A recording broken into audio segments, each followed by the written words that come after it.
Kasih karunia dan damai sejahtera dari Allah Bapa menyertai hati dan pikiran kita semua di dalam Yesus Kristus Tuhan kita. Amin. Saudara-saudara yang dikasihi Tuhan, pada hari ini renungan harian menguatkan hidup kita hari ini. Hari Jumat 14 Januari tahun 2022. Mazmur 36 ayat yang ke-7. Demikian firman Tuhan. Keadilanmu adalah seperti gunung-gunung Allah. Hukummu bagaikan samudra raya yang hebat. Manusia dan hewan Kau selamatkan, ya Tuhan. Demikianlah firman Tuhan. Mazmur ini adalah nyanyian sukacita dari pemazmur. Karena dia tahu bahwa faktor bersukacita bukan karena ada dampak yang kelihatan dari hidup jasmani. Tetapi pemazmur ini memuji Tuhan, memasukkan nama Tuhan, berangkat dari posisi keberadaan Tuhan Allah itu sendiri. Dia bersukacita karena Tuhan Allah Maha Adil. Bahkan tidak bisa diukur oleh apapun. Diilustrasikan keadilan Tuhan seperti gunung-gunung. Berarti tidak ada lagi hal yang lebih tinggi dari apa yang adil bersumber daripada Tuhan. Salah satu eksistensi daripada Tuhan Allah bahwa Dia berbuat adil dalam melihat kehidupan kita. Tuhan Allah tidak pernah berat sebelah. Tuhan Allah pun tidak pernah diistilahkan netral terhadap hidup manusia. Tetapi Dia adil. Dia berhak membuat suatu keputusan. Ketika sesuatu itu benar, dibenarkan. Ketika sesuatu itu salah, apalagi kita dihukum. Itu sebabnya tidak ada yang lebih adil yang bersumber daripada Tuhan. Sudah kita lihat fenomena yang terjadi di dunia ini. Banyak orang berbicara tentang keadilan, tetapi justru ketidakadilan. Jadi melalui renungan ini kita belajar. Jangan dulu langsung berbuat adil. Belajar keadilan. Supaya kita tahu salah satu sifat daripada Allah itu adalah adil dalam hidup kita ini. Cuma pemikiran kita saja yang mempengaruhi ketika kita berkata Tuhan Allah tidak adil. Sebenarnya kita yang salah. Tidak pernah Tuhan itu salah. Dia adil. Yang kedua, pemazmur ini berkata-kata tentang hukum Tuhan. Seperti bagaikan samudra raya yang hebat. Itu pun harus kita perhatikan. Bagaimana kondisi hukum dunia ini. Bagaimana supremasi hukum di dunia ini. Bisa saja orang benar terhukum, orang salah bebas. Nah, itu ciri-ciri karakteristik daripada apa yang dicipta oleh dunia ini.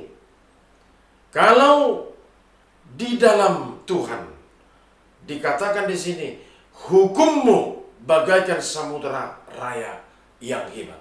Benar-benar hukum Tuhan membawa orang kepada sesuatu yang luar biasa.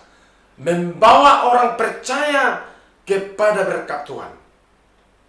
ketika kita menjalankan hukum Tuhanlah yang paling tertinggi di antara semua hukum yang ada di tengah-tengah orang Yahudi atau orang Israel.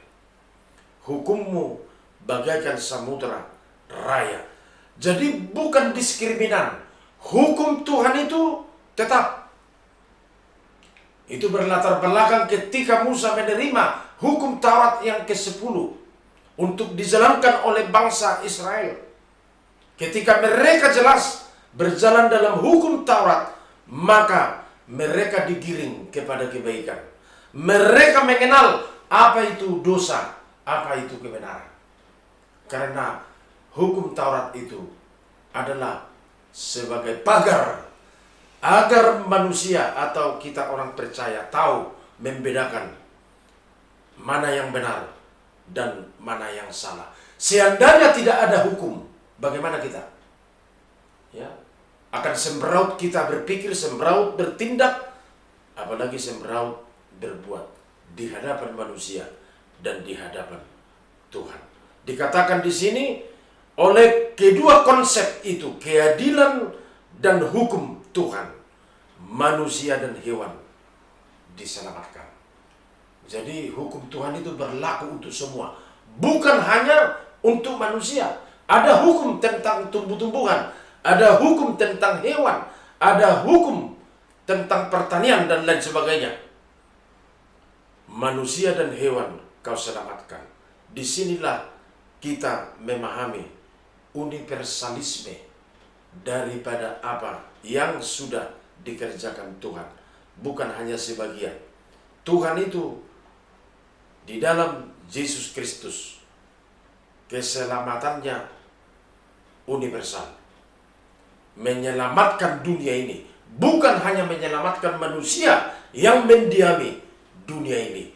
Maka di dunia ini sangat dibutuhkan keadilan daripada Tuhan dan hukum daripada Tuhan, agar senantiasa hidup orang percaya selalu bertindak adil dan melakukan hukum Tuhan secara benar.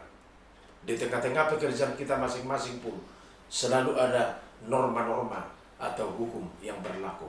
Selalu ada anggaran dasar dan anggaran rumah tangga sama dengan bangsa Israel. Mereka punya ADRT, mereka punya hukum Taurat yang langsung diterima oleh hambanya Musa di Gunung Sinai ketika itu, agar hidup itu berjalan dengan baik, semakin melakukan apa yang dikehendaki Tuhan. Itulah fungsi daripada hukum Tuhan itu sendiri. Amin. Terima kasih Tuhan kami di dalam surga. Kami mendengar renungan yang mengingatkan kami bahwa salah satu sifat daripada Tuhan yang kami percayai selalu bertindak adil kepada semua insan yang hidup, bahkan di dunia ini. Terpujilah namamu. Kalau tidak ada tingkat keadilan daripada Tuhan, maka kami orang-orang percaya tidak akan pernah menikmati yang namanya adil dalam hidup ini. Karena sering dan menjadi kecenderungan zaman sekarang, ketidakadilan dipermainkan dunia ini. Hukum-hukummu sangat benar, dan tidak ada hukum di atas daripada hukum Tuhan. Karena selalu membawa orang bersuka cita, membawa ke dalam kasih karunia, dan membawa kepada keberkahan. Biarlah keadilan dan hukum Tuhan menjadi bagian yang sangat penting dalam hidup orang percaya, supaya tetap belajar dan bertindak adil dalam menjalani hidup kepada sesama manusia, baik di tengah-tengah pekerjaan kami, baik di tengah-tengah kegiatan kami sehari-hari. Berkati renungan ini, menguatkan kami hari ini. Ampuni dosa-dosa. Di dalam Yesus Kristus kami berdoa. Anugerah Tuhan Yesus Kristus, kasih setia Allah Bapa, persekutuan Roh Kudus menyertai kamu semuanya. Amin.